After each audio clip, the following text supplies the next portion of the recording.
Statements do not guarantee the future performance of the company, and it may involve risks and uncertainties that are difficult to predict.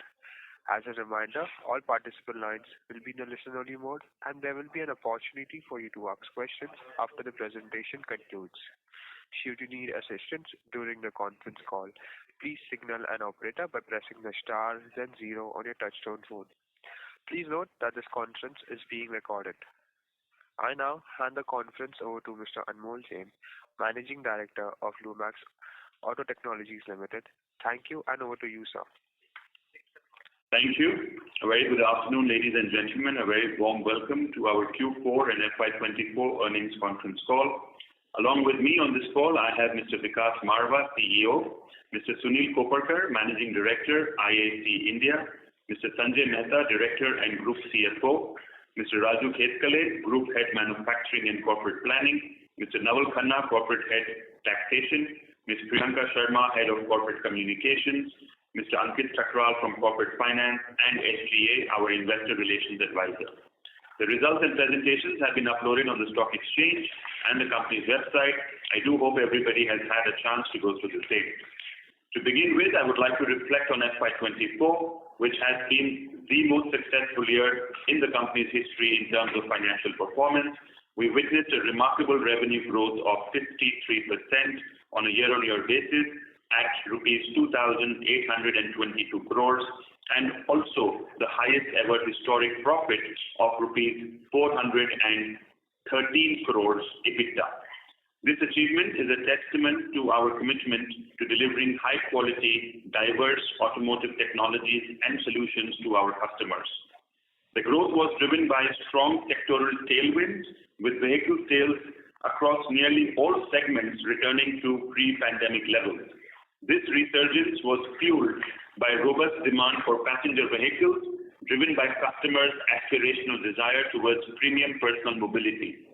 A major highlight of the year was the rebound in sales of two-wheelers, which had been experiencing a slowdown since the pandemic. We anticipate that this segment will continue to grow and outperform on the back of launch of multiple high-end models by major OEMs. However, it is worth noting that the tractor and commercial vehicle segment experienced subdued performance due to weak monsoon conditions and muted private capital expenditure during the year. Despite these challenges, FY24 emerged as one of the best years for the industry overall. Mirroring the performance of the auto sector, the auto ancillary sector has also achieved an unprecedented turnover of INR 5.6 trillion in FY24, based on the data released by ACMA. This was driven by several factors, including strong vehicle sales within the country, a thriving aftermarket, and consistent exports. Additionally, the trend of premiumization seen across various sectors is increasing the value per vehicle. There is a growing demand for high-end vehicles, particularly in the passenger vehicle and two-wheeler segments.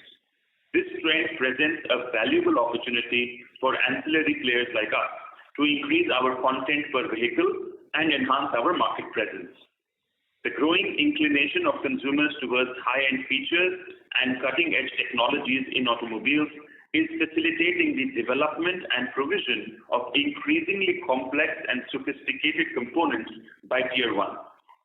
Speaking on Lumax Technologies, this year marks the successful completion and integration of the IAC India business, which is poised to be a significant growth driver for the company.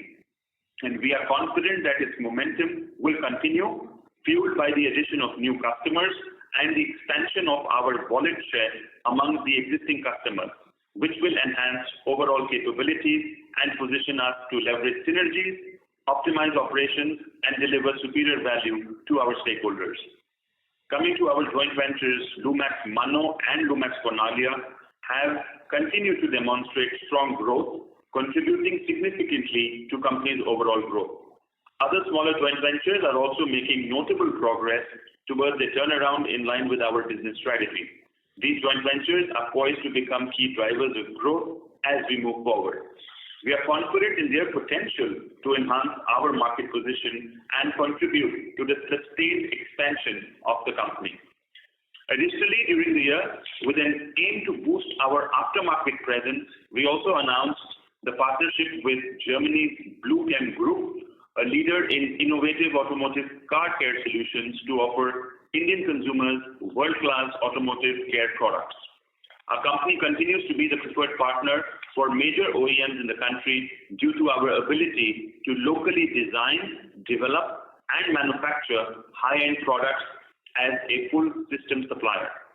We consistently demonstrate our capability to forge strategic partnerships and expand our product range, reinforcing our position as a key player in the industry. Speaking on the performance entity-wise, the standalone entity caters to integrated plastic modules, aftermarket business, chassis and swing arm for two-wheelers, trailing arms for three-wheelers under the metallic business, and two-wheeler lighting. The standalone entity has contributed 47% of the total consolidated revenues for FY24. During the quarter, the Bangalore plant of the company received the Best QCD Performance Award at Honda Motorcycle India's annual supplier convention held in Mumbai in March 24, and the VAVE Award at the Maruti Suzuki Vendor Conference in April 24.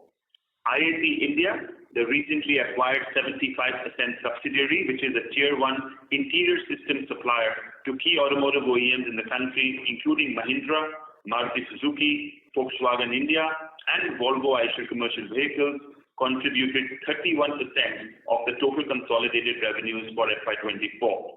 The company received the New Path Development Award at the Maruti Suzuki Vendor Conference in April 24, and the Best Cost Management Performance Award at the Mahindra Supplier Excellence Awards in February 24. In the current quarter, the company has started supplies to the newly launched Mahindra 3XO model, which is offering premium interiors and is in very high demand. The company also, for the first time, has added Tata Motors as a new customer for supply of console based on the long-term relationship between Lumax and Tata Motors, the SOP of which is expected in Q4 of FY25. During the quarter, IAC India, which was acquired through Lumax Integrated Ventures Private Limited, has been merged with Live with appointed date of March 10, 2023. Lumax Mano Allied Technologies, the 55% subsidiary which manufactures manual, AMT and automatic gear shifter systems and has a market leadership position, contributed 12% to the consolidated revenues. During the quarter, the company received the Financial Prudence Award at the same Maruti Suzuki Vendor Conference in April 24. Lumax Cornaglia Auto Technologies, the 50% subsidiary manufacturing air intake systems and urea tanks, commanding 100% share of business with Volkswagen and Tata Motors, contributed 6% to the consolidated revenues. Lumax Ituran Telematics Private Limited, the 50% subsidiary, has successfully commenced supply of telematics parts to Daimler India in the current quarter. As a result, the revenue is expected to grow significantly in the next financial year. Lumax Alpine India Private Limited, the 50% subsidiary for the manufacturing and sale of electric devices and components, including software related to the automotive industry, has contributed 1% to the total consolidated revenues. We have an order book of rupees 110 crores and continue with aggressive targets for this joint venture.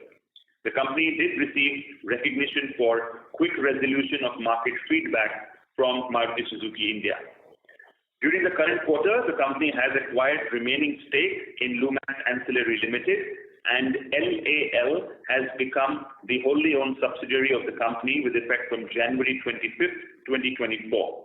Further, subsequent to year-end on May 27th, 2024, the board of directors of the company has accorded its consent for proposed merger of LAL into the company with April 1, 2024 as the appointed date. Lastly, on the order book front, the company has a healthy order book of more than rupees 900 crores, out of which 200 crores is for standalone entity, mainly of plastics and metallic divisions, rupees 300 crores for the joint ventures, out of which 200 crores is for the new joint ventures and 100 crores is for the matured joint ventures. and rupees 400 crores for IAC India. Out of the total 900 crores, 90% is new business. 30% of the order book value will mature in FY25, 55% in FY26, and the remaining 15% in FY27. The EV contribution is approximately 40% of the total order book. We continue to deeply engage with our customers to constantly win more businesses across models, thereby increasing our order book. Now, I would like to hand it over to Mr. Sanjay Mehta, Director and Group CFO, to update you on the operational and financial performance of the company.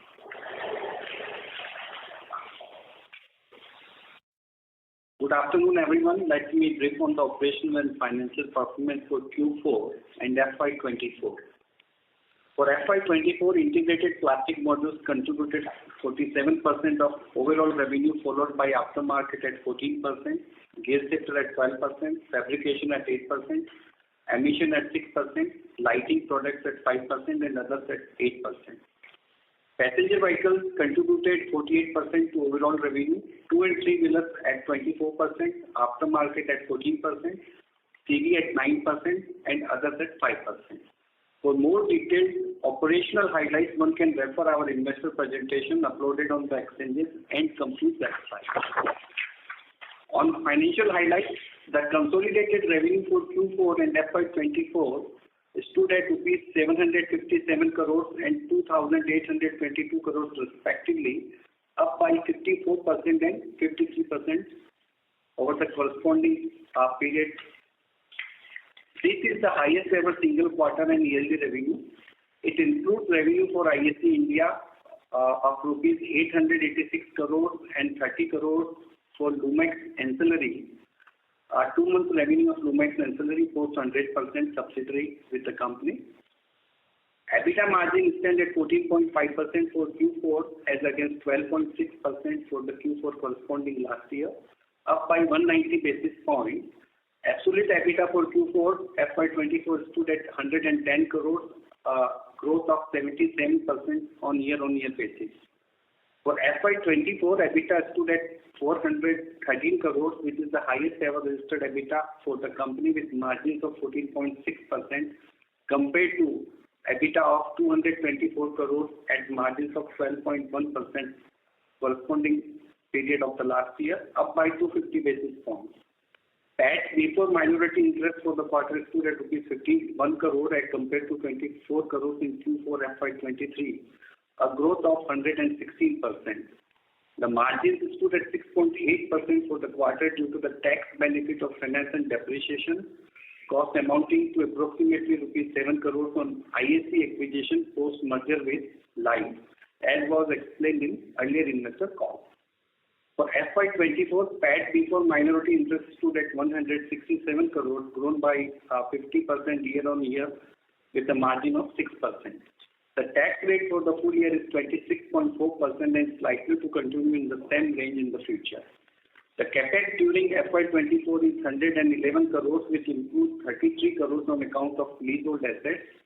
The actual CapEx therefore is 78 crores. The company is sitting on a healthy free cash of 396 crores. The net long-term debt as on 31st March 24 is 15 crores. With this, we open the floor for questions. Thank you very much. We will now begin the question and answer session. Anyone who wishes to ask a question may press star and 1 on their touchtone telephone. If you wish to remove yourself from the question queue, you may press star and 2. Participants are requested to use handset while asking a question. Ladies and gentlemen, we will wait for a moment while the question queue assembles. Thank you.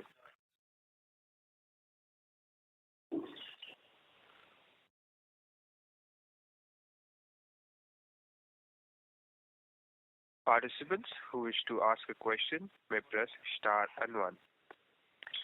The first question is from the line of Neeraj from Lumax Properties. Please go ahead.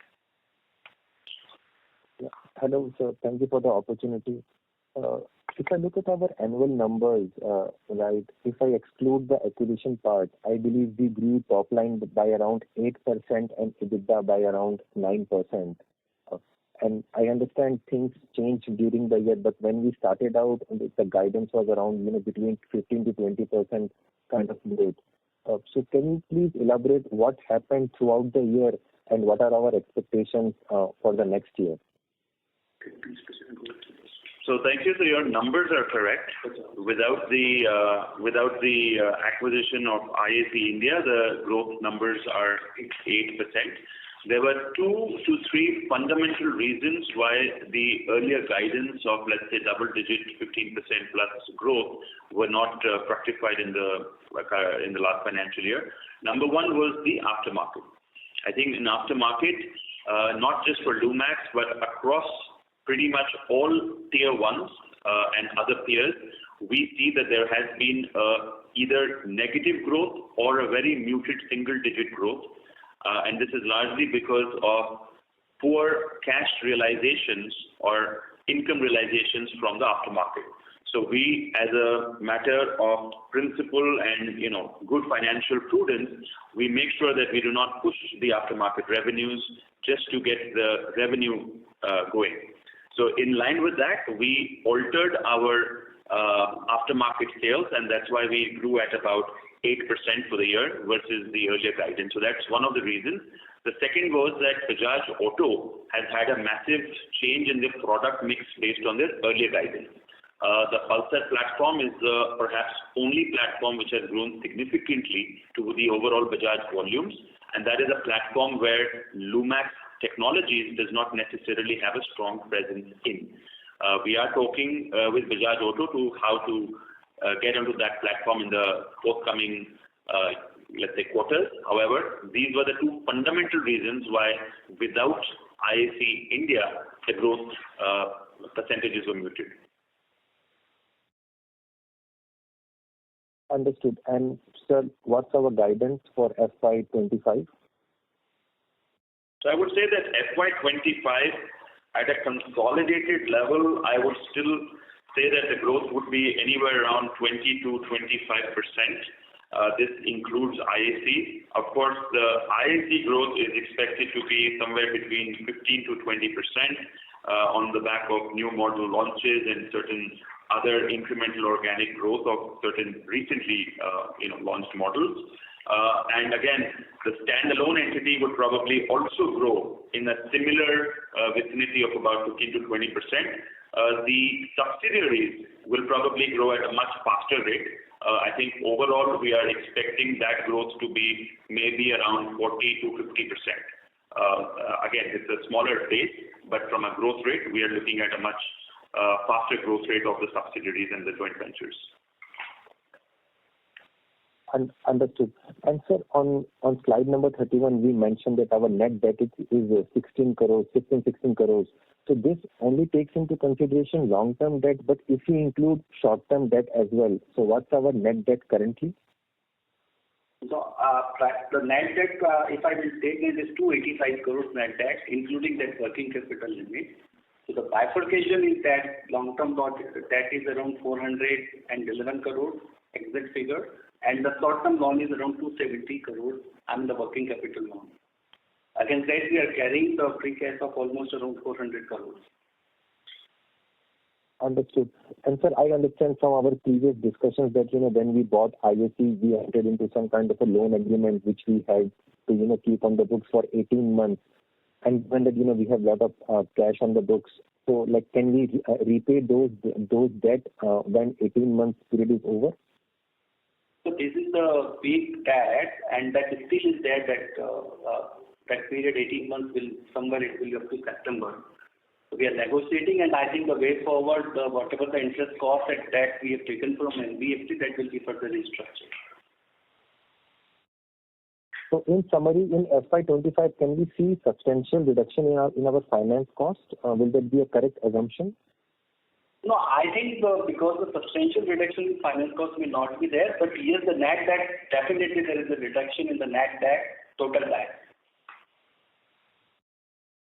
Okay. Understood. I have a couple of more questions. Maybe I will come back in queue. Thank you so much. Thank you. Thank you. Participants who wish to ask a question may press star and 1 on their touchtone telephone.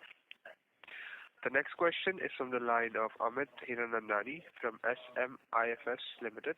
Please go ahead. Hi team, thanks for the opportunity and congrats for the strong set of numbers for the financial year. Sir, my first question is basically, can you please help us with the revenue, EBITDA and PAT number for all the subsidiaries for FY24, please? So, the revenue numbers have already been what they are in the opening speech of Mr. Anmol Jain, and the subsequent EBITDA and PAT numbers, we will be uploading the financials of all the subsidiaries in, say, for example, next month or maybe in the July month. So, but the exact numbers we can anyway share now offline. Sure, I'll ask offline as well. And sir, if possible, can you at least give a broad number for at least for the three entities, IAC, Manoa and Cornalia, the revenue, EBITDA, PAT? So the IAC India revenue is 886 crores for 12 months with EBITDA of 175 crores. And Manoa?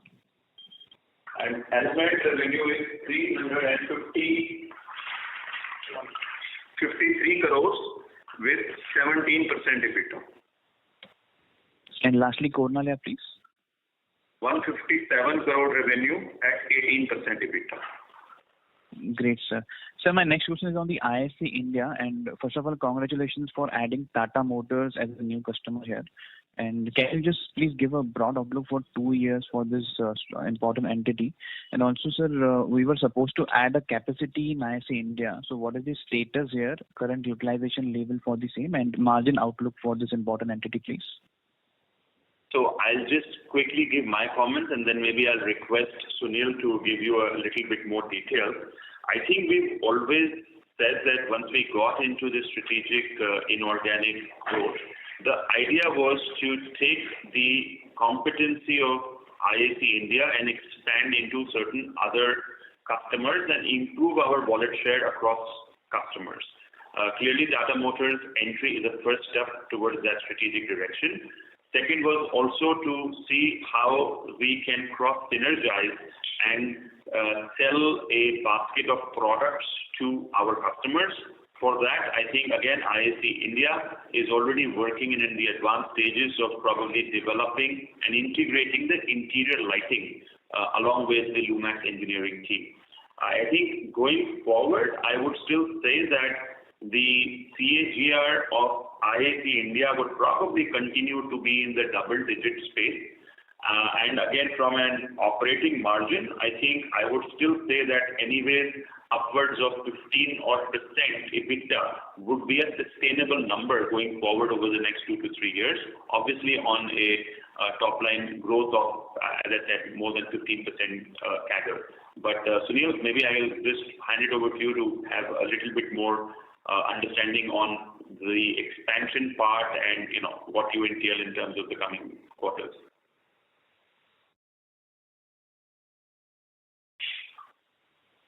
Sunil, are you on mute? Yes, no. Good afternoon. Thank you. I would take this opportunity to update the audience about the currently our capacities in full, and we are actually doing 2 major expansion in Pune region for upcoming launches. There are 3 launches planned in Pune region starting from Q3, Q4. They will be phased out. We are also doing the expansion in our Nashik facility. One launch, as Mr. Anmol Jain said, already successfully launched and has a tremendous pull in the market. The second launch is just around the corner, and launch will be revealed by August 15th. I think that is going to be another blockbuster launch coming through. So if you really look at it, the expansion is actually to cater to this growth coming between Q2, Q3, Q4 for the 5 new vehicles which will be launched. And that will be the growth you will see in future. Great. This is very, very helpful. Sir, my second question is on the Lumax Manohar. So, if you can just help me, how much is the current automatic gear shifters penetration? What is the market share of Lumax Manohar in manual and automatic gear shifters? And have we witnessed any further traction in the exports from this entity? Let Vikas go ahead and answer that, please. So the penetration of automatic gear shifters has been increasing over the last 5 years. In volume terms, however, it still constitutes around 40 to 45%. But in value terms, it is contributing more than 70% right now. That is due to the higher price between the manual gear shifter and an automatic gear shifter. We continue to be the largest player in this segment in the country by far, with more than 80% market share across all the passenger vehicle customers. The automatic gear shifter also is slated to give way to the monostable shifters, resting on the e-shifter technology that is now transitioning, but that is still 2 to 4 years away, and we are well placed on the R&D roadmap there. Sorry, what was your second question? Sir, on the exports, how is the traction here? Yes. So as far as exports are concerned, so each of our joint ventures are India-specific joint ventures, and we are friends to that extent. Also, because of that, we are not very aggressive on exports in our joint ventures, but specifically in case of Manno, they have opened up the ASEAN market for us to begin with. We have started exporting for one major OEM into Indonesia and Malaysia right now. And the roadmap is now clear for expansion into 5 countries over the next 5 years, as the capacities are getting choked in their parent entities in Japan and other places. Yeah, this is very, very good news for this entity. So, lastly, on the Lumax Cornelia. I'm sorry to interrupt, sir. Mr. Amit, could you please fall back in the question queue? Sure. Thank you. The next question is from the line of Nilesh Shah from Julius Capital. Please go ahead. Hi, are you able to hear me? Yes, please go ahead. Okay, great, sir. Just one small, just one small thing from my side. Can you please just, talk about, your plans with respect to the two companies that the group has, which is Lumax Auto and Lumax Industries, right? What we see is that the management team, right, and even the client base, right, is common across them, right? So what are your plans, right? Do you have any any plans to merge them down the road?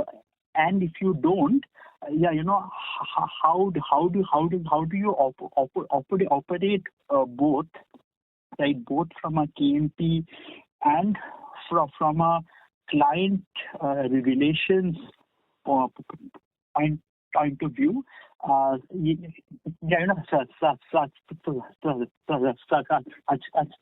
that both firms are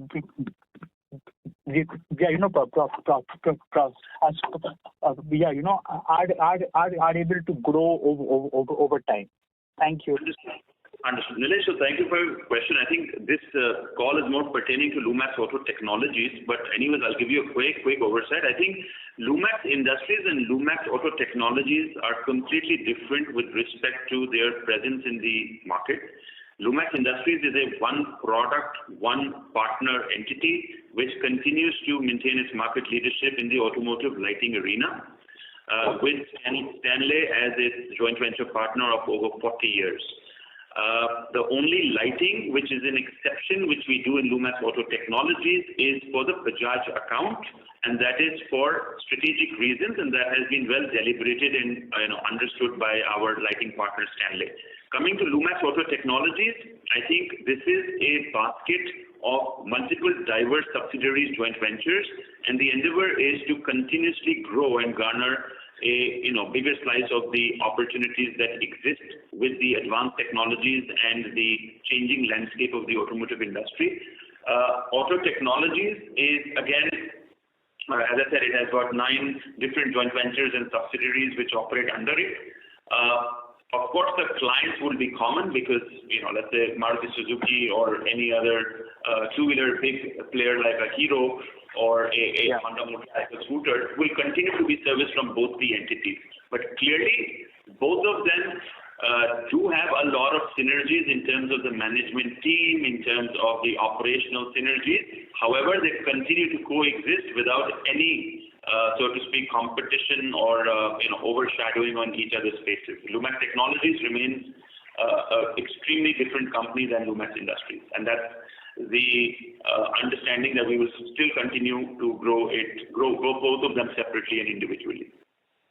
I see. Okay, so your main point is that as you grow, right, you will have the chance, right, to enter new products, new clients, right? So what you are saying is that apart from right, most of these growth pursuits will happen in Lumax Auto, right? Is that the broad idea that I should sort of take away from this? Because what you are saying is Lumax Industries is focused on one product which they will then do across clients, versus Lumax Auto is a multi-product company, and you will do various products with various partners and clients. That's correct. Okay, thank you so much.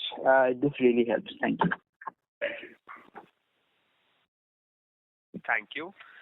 Participants who wish to ask a question may press star and 1 at this time.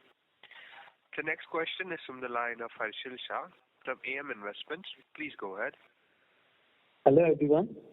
My question is for ISE. So what is the content per vehicle for the 3XO model? Do you mind the 3XO model? Sunil, could you give that just what is the value per vehicle on the 3XO? All parts put together, approximately, just I don't know, a range maybe. The 25%, 25,000 value. About 25,000 per vehicle value. And what will be that against like XUV, say something like XUV 700? Is it the content per vehicle higher in case of 3XO7, in case of parts? No, actually the content, we have our content on 3XO is a little bit less than 700. So actually the content for 700 could be in upwards of 33,000. Okay, so this is around 25,000. Okay, and my next question is on the can you tell me? You said other subsidiaries will grow at 40 to 50%. So which are the key subsidiaries here that you are considering? So Harshilji, this is Vikas Marwa. The other subsidiaries that are slated to now grow at more than 40 to 60%. One, you would see a full year revenue of Lumax Ituran coming in, for which we saw a big traction in Q4. That would be a full year revenue, and it should record more than 50 to 55% growth. Alps India will also register more than 50% growth in the coming year. This is a ramp-up year now beginning for Lumax Alps. And besides this, the base being small, Lumax Yokomo would be also growing by more than 50%. So these are the three subsidiaries besides ISC and besides the other two joint ventures, Lumax Manu and Lumax Cornalia, which are slated for more than 50% growth. And just to wrap it up, there will be a full year revenue of Lumax Ancillary Limited, so which so far we have considered as a part of our subsidiary. So out of 45 to 50% growth, 20 to 25% will be because of this full year impact of Lumax Ancillary. Okay, sir. And what was the Lumax Ancillary contribution in this quarter, sir? So it was only a 2 months revenue equivalent to 30 crores. So there will be an additional, say, for example, 150 crores for the next financial year. Okay, sir. And sir, connectly with the plastic fuel tank business, can it grow like 30-40%? So, as far as Lumax Cornaglia is concerned, their future two key growth drivers are going to be the plastic fuel tanks and the urea tanks. We are targeting 130,000 volume for urea tanks this year.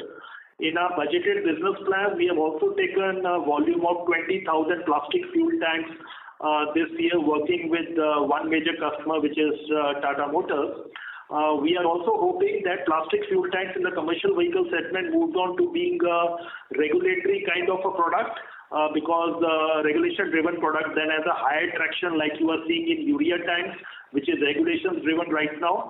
So, over the next 3 to 6 months, we'll be completely clear on the penetration of the plastic fuel tanks. But yes, it is a big focus area for us, and 24 to 36 months down for Lumax Cornaglia, we see 40% of the total revenue of the joint venture coming from the tanks business.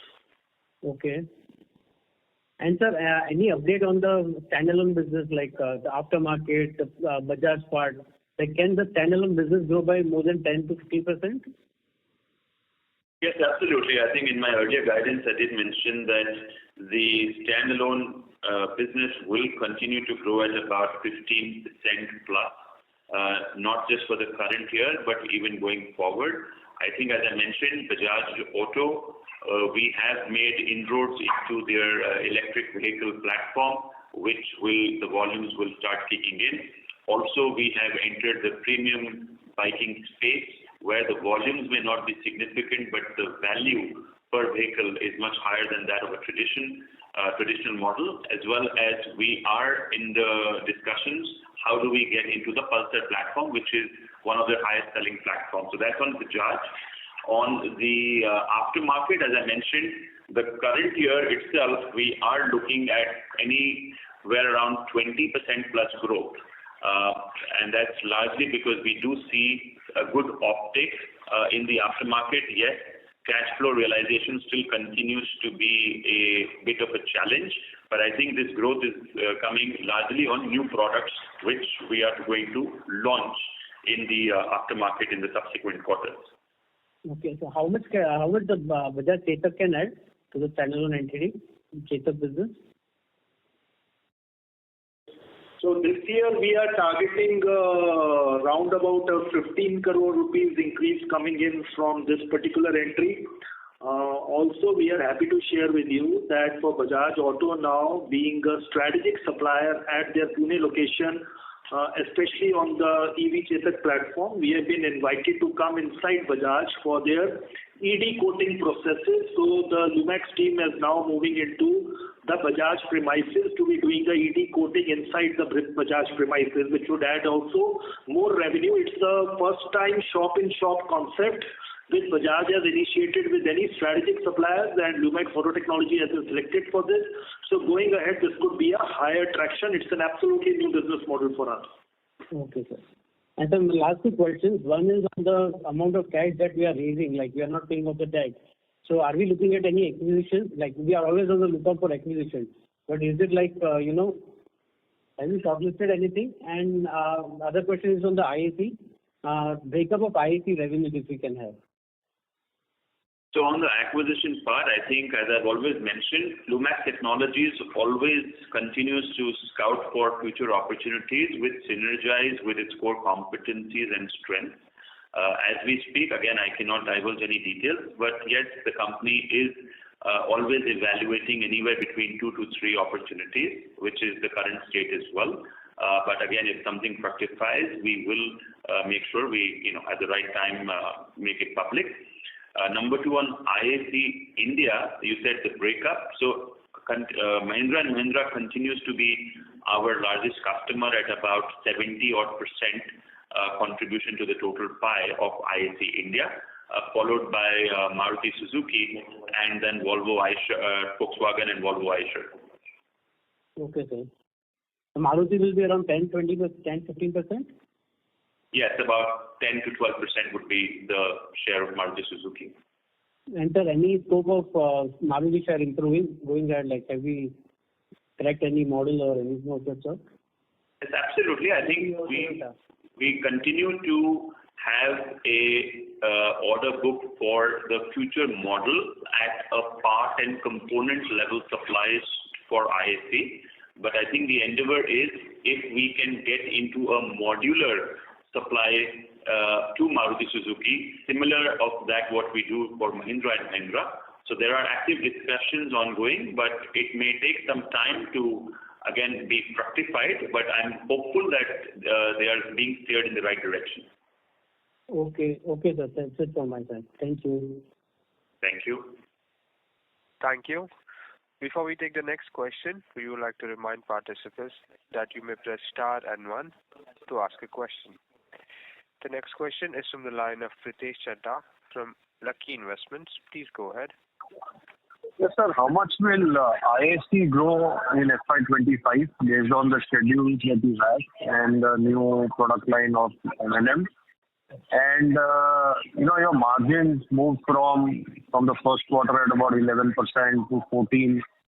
And there is this IAC merger as well. So if you could tell us the margin range for the Lumax base business X of IAC, and what will be the margin range for IAC?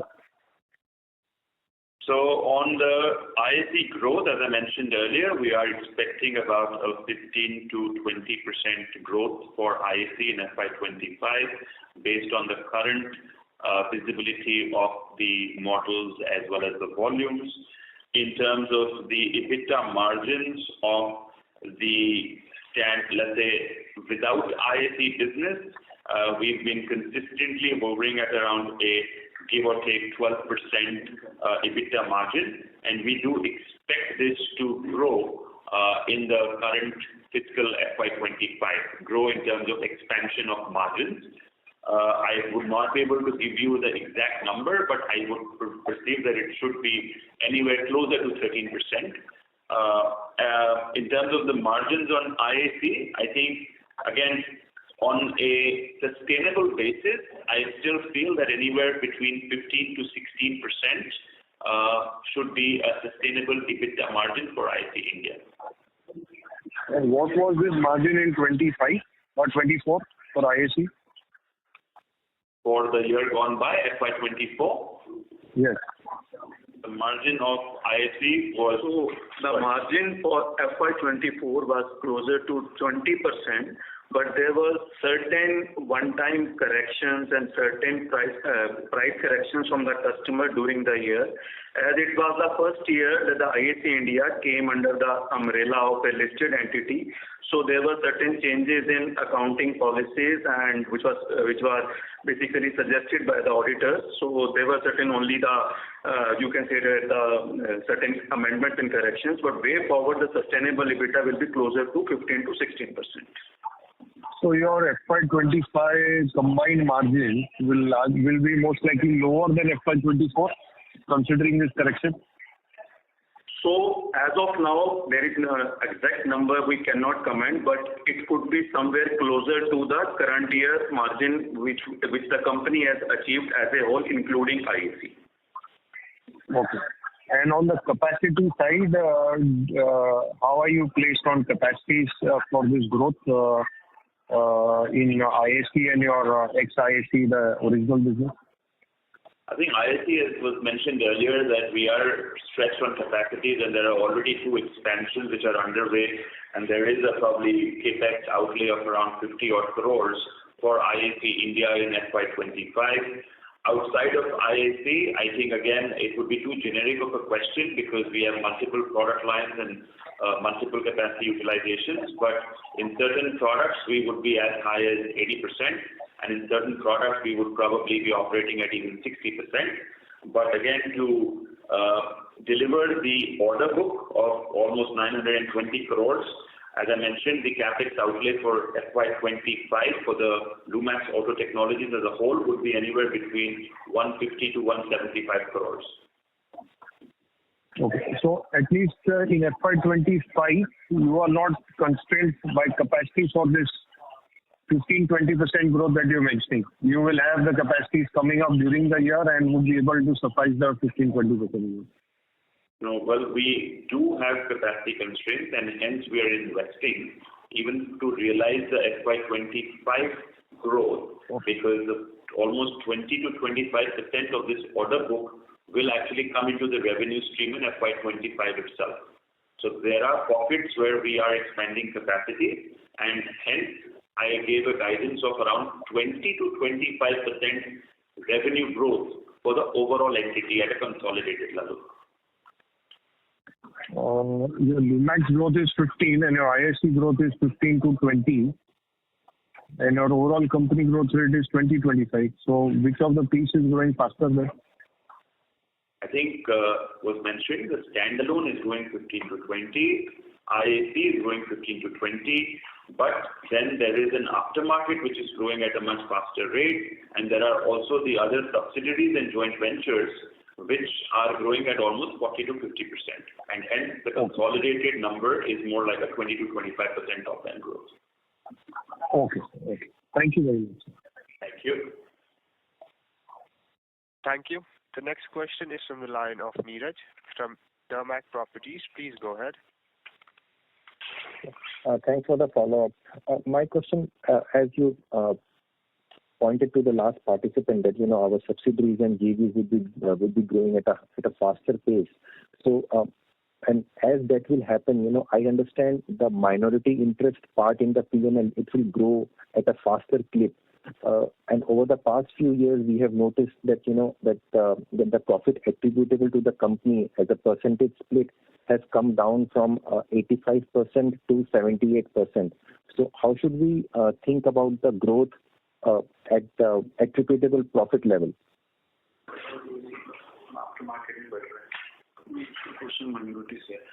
So if you see the profit after tax before minority, so now it has settled at, say, for example, closer to 6.5%, which is effectively the 75% of my profit before tax. Now, profit after tax after minority has, say, for example, reduced as compared to previous year. It is mainly because of the higher margin of IAC business as compared to the standalone, say, profitability margin with respect to this financial year.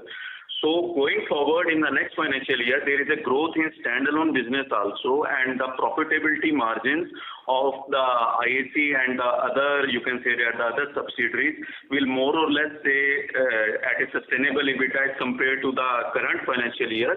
So the profit after minority will be, say, for example, will be in the line with respect to the 1 year back or 2 years back. And also there is the addition of the wiring also 150 CR, so that will also add in profit. Of the standalone entity. Yeah. Understood. Thank you. That's it. Thank you. Thank you. A reminder to all participants that you may press star and 1 to ask a question. The next question is from the line of Amit Hiranandani from SMIFS Limited. Please go ahead. Sir, on the ISC India margin guidance, so generally 20% what we are doing, so suddenly you're guiding for 15 to 16% due to accounting changes. So can you just briefly explain what is this accounting changes which is actually dropping this margin so much?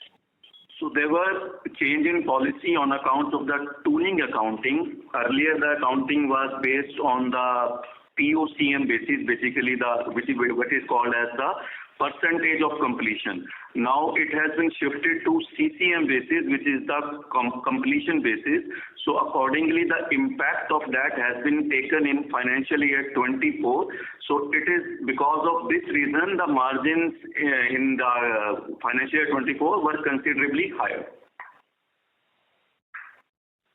Understood. And sir, for Q4 EBITDA margin, which is basically, one of the lowest margins in the last 4 quarters. So is this due to drop in the ISC India's margin on a Q-on-Q basis and inclusion of Lumax ancillary?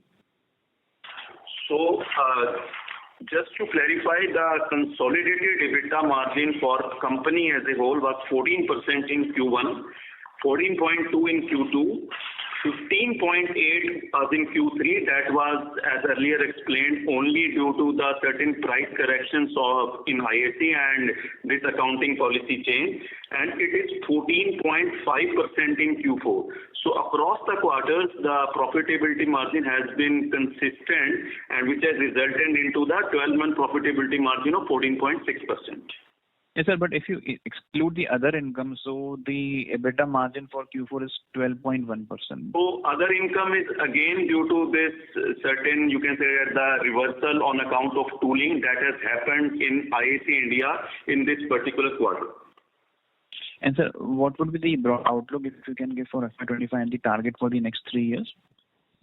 So for FY25, as just earlier explained, even if we basically consider the one-time corrections in financial year 24, due to the expansion in margins of standalone entity, as just explained by Anmol sir, so we will be looking at a similar margin in FY25 with respect to FY24.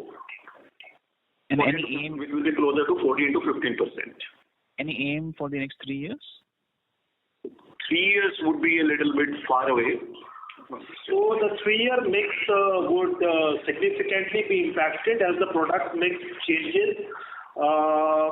If you see the total Lumax Auto Technology product kitty today, and when we say the fastest growth is probably coming from the base that has been small of various joint ventures like Lumax Ituran, Lumax Cornalia, Lumax Nikovo, Lumax Alps. There is a higher penetration of now mechatronics and sensors and switches and EV-related products that's coming. So hard to put a number right now, but for sure we will be on a positive traction going upwards year on year. I'll just add to that. I think the first endeavor for us was to bring the overall margins at a teen EBITDA level. Of course, IAC India has helped that cause, but also the business without IAC has slowly but consistently moved closer to the 13% mark, and that is our endeavor to try and achieve that and cross that in the coming years. I think apart from that, we are very carefully watching that the order book of almost 920 odd crores, which is hitting on, we are taking those orders fairly at a considerably better EBITDA margin than that of the current entity as a whole. So as and when those order books come into the revenue stream over the next 2 to 3 years, the margins are likely to improve and expand automatically. Great. Just one last question. Is the group looking to add another product, specially component for electric vehicle, or the first focus is to consolidate and grow the existing subsidiaries? We are always looking out for future opportunities, not just specific to electric vehicle, but also for alternate powertrain products. It could be in hybrid technologies, it could be in CNG technologies, it could be in other powertrain lines as well. But again, as Vikas mentioned, the focus remains clear in electronics and mechatronics. We see a huge upside with new advanced technologies coming into the future models, and we are well positioned with our current partnerships, and if required, we will definitely create more partnerships going forward as well. All the very best, sir. Thank you so much. Thank you. Thank you. Thank you. Ladies and gentlemen, due to time constraint, that was the last question for today's conference call. I would now like to hand the conference over to the management for their closing comments. Well, I take this opportunity to thank everyone for joining into the call. We will keep the investor community posted on a regular basis for updates on your company. I hope we were able to address all your queries. For any further information, please do get in touch with us or Strategic Growth Advisors, our investor relations advisors. Thank you once again and have a good afternoon. On behalf of Lumax Auto Technologies Limited, that concludes this conference. Thank you for joining us, and you may now disconnect your lines. Thank you.